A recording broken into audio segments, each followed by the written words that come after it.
मौजूद साथियों अस्सलाम वालेकुम या अली मदद आवां छुपा जो अली मर्दान सोलंकी दोस्तों आओ हिन वक्त मौजूद आहियां पंहिंजी जन्म भूमि सीता रोड में।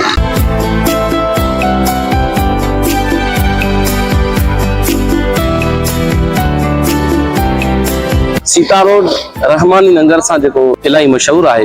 तव्हांखे ॿुधाईंदो हलां त मुंहिंजो ही शहर इंतहाई सबाजड़ो ऐं प्यारनि माण्हुनि सां भरियो पियो आहे, जेको पंहिंजी सफ़ाई सुथराई ऐं सुहिणे माहौल सां सॼी दुनिया में मशहूर आहे। हाणे ॻाल्हि कंदुसि सीता रहमानी नगर जी, त जिते समूरी सिंध में सीता जूं खोड़ सारियूं शयूं अहिड़ियूं आहिनि जेके मक़बूलियत माने चुकियूं आहिनि। छो त अॼुकल्ह अवां ॾिसंदा त सोशल मीडिया तोड़े टिकटॉक ते जेको आहे सो सीता जी तमामु घणी पज़ीराई हले पई।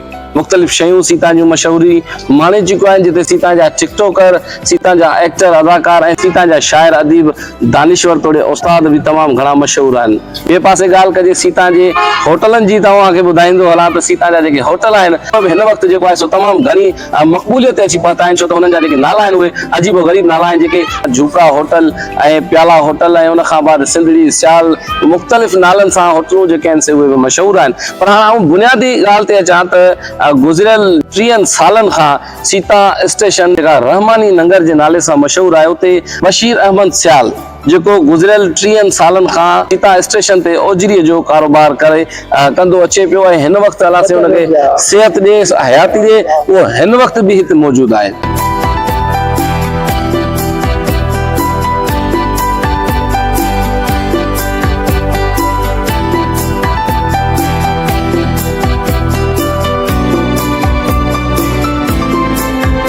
उणिवीह सौ 96 जी मुंहिंजी पंहिंजी सीता रोड जी पैदाइश आहे। तंहिंखां बाद आउं बालिग थियो आहियां, वॾो थियो आहियां, त आउं चाचा खे ईअं ई ओजरी खपाईंदे विकिरो कंदे ॾिसंदो अचां पियो। ऐं अॼु बि जॾहिं पाण सीता खां परे लॻे करे दूर शहर में वञी वेठा आहियूं, पर उनखां बाद बि जॾहिं पंहिंजी जनम भूमिअ तरफ़ अचणु थींदो आहे त सुबुह सां नेराने चाचा वटि ओजरी खाइण जे लाइ ज़रूर ईंदा आहियूं। छो त 30 सालनि खां चाचा जी जेका ओजरी आहे उहा अॼु बि साॻे ई टेस्ट में मौजूदु आहे। 30 सालनि खां ओजरी खपाईंदो आहे। तव्हां केतिरे टाइम खां खाईंदा आहियो? असां नंढे लकड़ खां ओजरी खाईंदा, सुठो टाइम थी वियो आहे। ओजरी मौलाना साहब जी बेस्ट आहे, सॼी सीता में परफेक्ट ओजरी आहे। बिस्मिल्लाहिर्रहमानिर्रहीम। सभ खां पहिरियों मां इहो चवणु चाहींदुसि त मौलाना साहब असांजे शहर जो तमामु सुठो बहितरीन इंसान आहे ऐं हिन जी ओजरी असांजी सिंध में फेवरेट फर्स्ट नंबर ते आहे। उनखे इज़त सां नवाज़ियो आहे। हिनजे हथ में को अहिड़ो ज़ाइक़ो आहे, अहिड़ी शीरी आहे जो हिन जी माण्हू पाण हलियो थो अचे।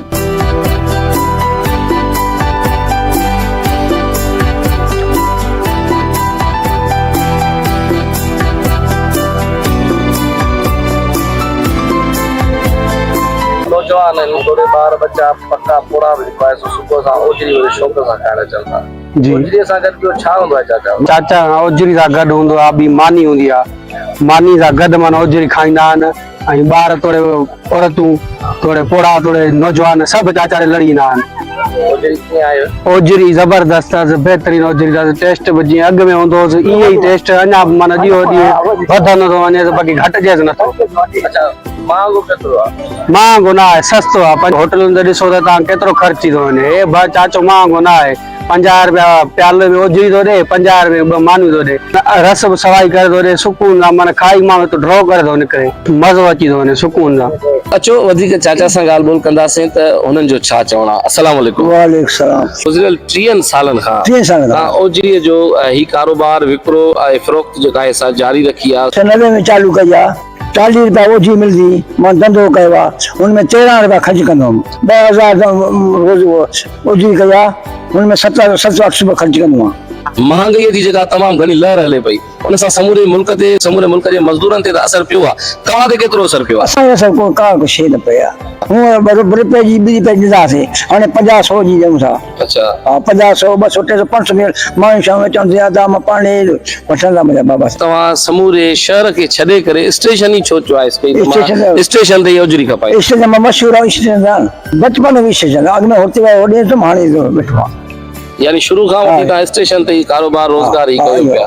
रोज़मर्रा में घणो जेको आहे सो आमदनी थिए थी ऐं तव्हांखे बचत घणी थिए थी, रोज़गार मिले थो? 1500-1600 बचत थी थी, 2000 बचनि था, 3000 बचनि था, ओजरी मामूली आहे। नंढड़ी हुजे त 1000 बचे थो, वॾी हुजे त 2000 बचनि था बसि माने बचनि जी गुज़ारो बसि। ओजरीअ जो विकिरो जो टाइम जेको आहे उहो सुबुह जो कहिड़े पहर खां अचो था ऐं केतिरे टाइम ताईं हिते वेहो था? तव्हांजी 9:30 बजे त 11:45 ख़तम थींदी आहे। अच्छा, सीता जा माण्हू तव्हां सां तमामु घणो प्यार कनि था ऐं सीता जो माण्हू तव्हांखे चाह सां जेको आहे सो तव्हांजी ओजरी खाए त तव्हां छा चओ था माण्हुनि जे लाइ? मां छा चवां, मां कुझु न चवंदी। तव्हां छा हुजतूं हूंदियूं? हुजे न हुजे त मां रखंदो आहियां, हुजे त मां ओधर खाईंदा वञे माण्हू हदी थो चवां। अच्छा, हिन दौर में बोधर ॾियो था? ओधर ॾियो था बाबा।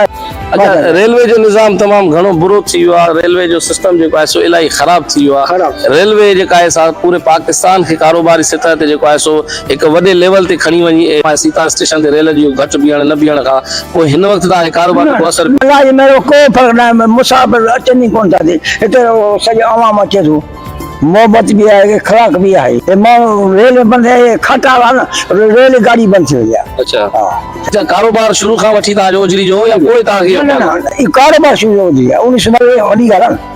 सही, 1990 का जो कारोबार आहे बसि इहो बचे जो ॿ रुपया कमाएगा, ॿ रुपया खाओ। फैमिली में केरु केरु आहे तव्हां? और सभु 4 6 पुट 6 न्याणियूं आहिनि, सभु मूं सां गॾु आहिनि, हिकु कमाइण माण्हू। अच्छा, इन ते ई कारोबार? इन ते कारोबार आहे बसि। पोइ त तव्हांखे घणी तकलीफ़ बि थी वई? न तकलीफ़ न, अलाह 5 वक़्त नमाज़ पढ़ंदा, तकलीफ़ आहे कोन, बीमारी ठीक होने 40 साल से हाणे मां सुई न हणाई आहे अलाह जी महिरबानी सां। अच्छा, सीता जे माण्हुनि जे लाइ कुझु चवंदो? सीधा माण्हू तमामु घणी मोहबत कंदा आहे, हे ख़राब ॻाल्हि आहे बाबा हाज़िर बाबा। मां त इहो बि ॾिठो आहे तव्हां सां माण्हू ॾाढो प्यार कनि था, हुजत कनि था, अची ओजरी जेको आहे सो जे अगरि 50 जी वठनि था त हुन खां पोइ तव्हां खां गिरेबी जी बि वार वार कंदा, पर तव्हां बग़ैर कावड़ जे ॾियो बि न कावड़ न, कावड़ हराम आहे, कावड़ सां कंदा ई न आहियूं बाबा। हाणे 2-3 दफ़ा गिरहु वठी हे बि वठी हाज़िर बाबा ॾियूं था। रोज़मर्रा केतिरनि माण्हुनि सां ईअं तव्हांजो मोहबत वारो? घणे मोहबत आहे माण्हुनि सां, हद खां वधीक। हुकूमत खे छा चवंदो? हुकूमत छा कंदासीं, कहिड़ो मुतालबो कंदो? वक़्तनि कहिड़ो मुतालबो कंदो? हुकूमत कुझु न कंदासीं। महांगाई जी सतह वधी? महांगाई छा, महांगाई हद खां वधीक अञा महांगाई चढ़ंदी न बाबा, अञा महांगाई थींदी न मुंहिंजा बाबा, हद खां वधीक अञा महांगाई आहे न मुंहिंजा बाबा, छा कयां। अच्छा, अॻिते बि तव्हांजो इहो ई कारोबार करण जो सिस्टम आहे या अञा कुझु ॿियो अथई? इहो कारोबार बसि जेको मालिक ॾिसो रब हाणे बसि लटा नमाज़ बसि। अच्छा, 12 खां पोइ तव्हांजी ओजरी ख़तम थी थिए खां पोइ छा कंदा? कुझु न कंदा, बसि इहो बच्चनि जी रोज़ी कंदा, बसि कुझु न कंदा। जीअं त तव्हां चाचा जी ॻाल्हि ॿुधी ऐं हुनजो इहो ई चवणु आहे त गुज़िरियल 30 सालनि खां ओजरीअ जो कारोबार कंदो अचां पियो ऐं ओजरीअ जो कारोबार इंतहाई ज़बरदस्त तरीक़े सां हले पियो। जॾहिं त मुंहिंजा 6 पुट 6 न्याणियूं आहिनि, हुन खां पोइ कमाइण वारो चाचा सिंह हिकिड़ो पाण आहे जेको सुबुह जो सवेर ओजरी खणी स्टेशन ते सीता स्टेशन ते पहुचे थो ऐं उन स्टेशन ते ओजरी विकिरो करे पंहिंजे घर बचनि जे लाइ गुज़र सफ़र जो जेको बंदोबस्तु आहे तमामु ज़बरदस्त तरीक़े सां करे थो। उन खां पोइ इहो जो चवणु आहे त मूंखे कंहिंखां बि को जेको आहे सो गर्ज़ कोन्हे, न हुकूमत खां, न को हुकूमत कंहिं नुमाइंदे खां, पर मां पंहिंजे हक़ लाल जी रोज़ी कयां थो। 1500-2000 बचियो वञनि, जंहिंखां बाद मां पंहिंजी फैमिलीअ जो पेट पाले सघां थो। ओजरीअ जो कारोबार जेको आहे सो चाचा शौक़िया, मनपसंद ऐं रोज़गार में इज़ाफ़े खे ॾिसी करे कयो आहे, जेको गुज़िरियल 30 सालनि खां सीता स्टेशन ते ई जेको आहे सो चाचा ओजरीअ जे कारोबार खे हिन वक़्त ताईं रवां दवा कंदो अचे पियो। जॾहिं त सीता जे माण्हुनि सां ॻाल्हि ॿोल थी त उन्हनि जो बि इहो ई चवणु आहे त चाचा सियाल साहब जेको आहे सो तमामु शफ़ीफ़ तबियत जो माण्हू आहे, मोहबत कंदड़ माण्हू आहे, जेको 30 सालनि खां वठी अॼु 3 पीढ़ीअ ताईं बि चाचो हर माण्हूअ सां प्यार मोहबत थी पियो आहे, जंहिंखां बाद हिन जे कारोबार में इंतहाई ज़बरदस्त जेको असर मोहबत वारो पियो आहे, जेको कुझु ई कलाकनि जे अंदरि ओजरीअ जो जेको बाटो खणी वेहे थो। हुन खां बाद मानीअ जा जेके सुबुह सां मानी खणी अचे थो, जंहिंमां 50 रुपया जेको ओजरीअ जो प्यालो ॾिए थो, हुन खां पोइ 2 मानियूं 50 रुपए में ॾिए थो। तव्हां शहर जी ॻाल्हि बि ॿुधी त उन्हनि जो बि इहो ई चवणु आहे त तमामु सुकून सां, जिते शहर जो माहौल, होटलनि जो माहौल तमामु घणो महांगो आहे, उते ओजरी जे गाए सां हिकिड़ो प्यालो ऐं 2 मानियूं खाई असीं सुकून अची वेई। इजाज़त, इंशाल्लाह वरी मिलंदासीं कंहिं नई वीडियो। ख़ुदा हाफ़िज़।